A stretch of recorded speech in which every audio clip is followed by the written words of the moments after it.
Back at it on Monday. Busy weekend. Had a wedding with my niece, which was wonderful, and just had some time off, which I needed, but I gotta get going. There's a lot of stuff to do here. We're about the same place we were last time I showed you guys, but we're gonna be starting to paint here soon. So we did get internet installed, so I was off Saturday, but not off Saturday. I was here at 9 a.m. for that. There's the paint. There's my helper. My wonderful sister Tina. She's gonna be running this place. It's gonna be great. But yeah, I just wanted to go over a few things today, this week. We're getting there, almost. I think a permit should be coming in this week sometime and some other stuff done. But I got a problem. I got a big problem that I gotta figure out. So this is the convection oven with the 2-burner top and the griddle. And it is pretty big, pretty wide. Problem I have is there's only one way into this kitchen, and it is not big enough. So we're gonna have to find a way to either cut a wall here, maybe. I don't know. I mean, this is one of many problems I have. My goal is to get this place cleaned out today, tomorrow, and get all the kitchen equipment that I can get in so it's out of the way for the painting. But I don't know. I mean, it's too heavy to lift over top. Yeah, I don't know what to think of that. So we're gonna, what I could do, one option that I've thought of was this motor back here is the main problem. So if I feel dangerous enough to take it apart and move it to the side and then wheel it in and put it back together, that will probably be the best option. I'll probably have John help me with that. But yeah, so this is my current problem that I gotta figure out. Everything else has been okay so far. Also though, Tina, you come here. The other problem I'm having is I don't know where to put the internet. Or the internet's here. We're getting outlets installed down here. I gotta let the city know that. We'll probably have to run like a flat cover to put the Cat 5 in the power for the iPads and stuff. But the phones, where do you want to put the phone systems? Do we want it back here, like right by the counter? Well, I think our best bet would be to have the phone system hookups in the corner and then just have our cordless phones. Yeah. Well, that's fine regardless. So that way we don't have that box or anything that we need in the way of everything else. Yeah, but where are we going to take orders and how are we going to take them? Because there's going to be 2 iPads. So this is operation stuff that we're trying to figure out ahead of time that we're not used to because we're running from Tom and Jerry's. Which Tom and Jerry's, there was a whole phone section, and it was also you had 4 people on staff at a time. Where this time it's going to be manager, server. Our iPad's going to be. You can move them. We have 2 of them. So that's good then. That could help. I mean, we can get a 3rd one if we need to, but it's just when you're on the phone, I don't know if it's a good section for taking a lot of orders. I didn't want to do phones. I told people I want to do online only, but we want to do phones. I think sometimes phones is a lot more personable for the older community. Yeah, that's what we talked about too, was for older community. Because I was like, I just want to start fresh. Because in 20 years, nobody's going to call in orders. See, and we're in a different generation of age because I prefer to talk to people on the phone so they get my order right and nothing's messed up. I get that. And then they have questions. Yeah, but I've noticed with Bob and Tom Jerry, there's been less mistakes because they're online ordering. They put it in. So if they punch it in wrong, it's their fault as long as you make it right. Right, and nobody complains because they're like, okay. But I agree. I think for business-wise, we need phones to take orders for pickups and deliveries. And we're new and people don't know some of the food and we need as much help as we can get. And if they talk to one of us on the phone, maybe it'll draw them in too, because we know how to. Yes, we're schmoozers. We know how to schmooze people. But we're nice. We're not just schmoozers. No. Well, I talk too much. I've had to tell myself, I was like, hey, okay, Baba's yelled at me before. I say, hey, let the customer go. Leave it alone, go. Stop it. But yeah. I think if the iPads are movable, then we can also take it over there. Well, they're going to be on a stand, but I don't know if you could. I mean, so over here, the space we're talking about, because we're also talked about we need a cooler at some point here.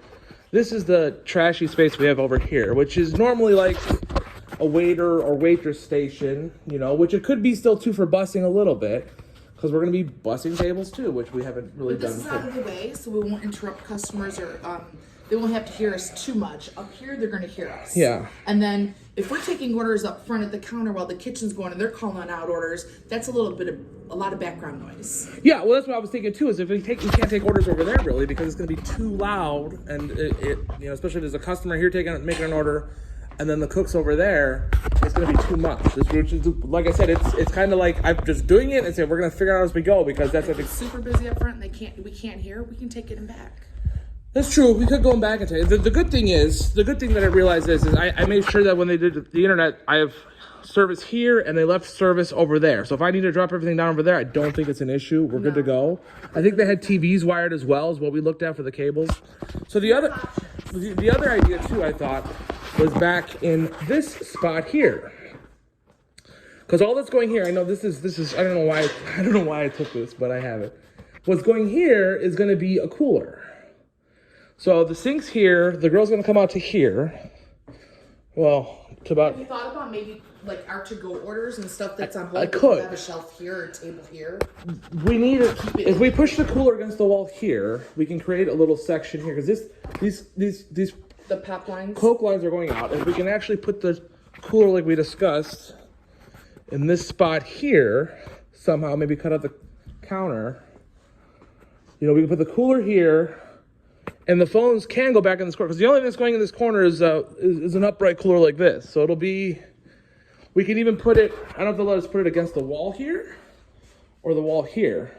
But even if we put a cooler here on the wall, we still have a little bit of area. So you can open up here and you have an area here to take phones. So I think we'll be okay. I think that'd be the best spot. I mean, getting another iPad is gonna probably $400 or $500, but if it makes everything easier, you just punch it in and go. We're good to go that way.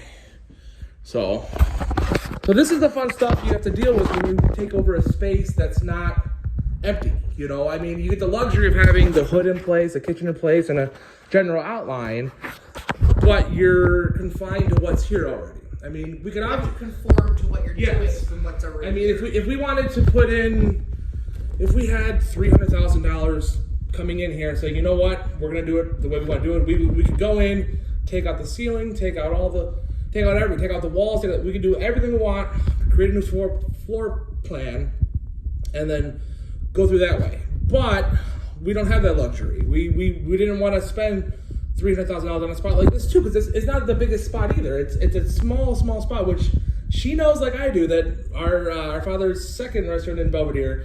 Real small, and at the time he was like, we're gonna do half the volume we did in Rockford location, so we're only gonna need 2 cooks. It's not a big deal, we'll be fine. And her and I both cooked 90 hours a week for like a month straight because we were super busy. Naps in the office when we had a chance. Yes, she would come in and I would just go in my car and sleep for an hour and come back out, and it was fun. It was great. We just were surprised by the volume that it did. And obviously had a drive-through and had name recognition from Rockford, but even with that, we were just blown away. And a lot of it was delivery business was huge there, and still is huge there. It's a Chrysler factory, stuff like that.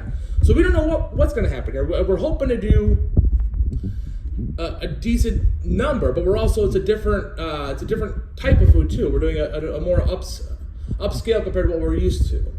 So the pricing is different as well. So different clientele, different pricing. Deliveries, it's not fast food. It's going to be fast casual, or quick serve, or it's going to be more fast casual than anything, but it's going to be more authentic made items. So it's going to take a little bit longer than normal. But I think whatever's thrown at us, we can handle.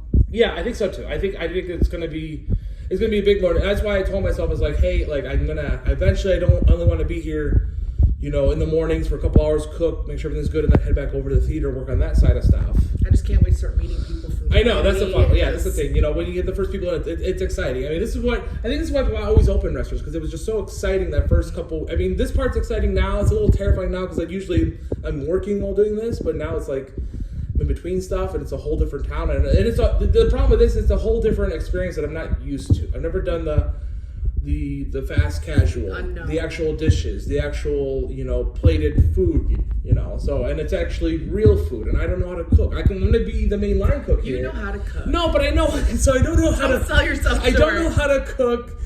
I don't know how to make pasticcio and moussaka and all that stuff. That's what I'm here for. She'd have to show me, and then, okay, that's how you do it? Okay, good. Now I'm going to do that 1,000 times a week. It's no big deal once I know how to do it, and I'll do it right, But the plan is for me to be just sitting in this kitchen, learning everything I can, showing everything I can, and then just making sure all the food's great. At least for 6 months, and my brain is like, okay, until I train somebody to kind of take over my role and I can assist them with that, but it's definitely gonna be.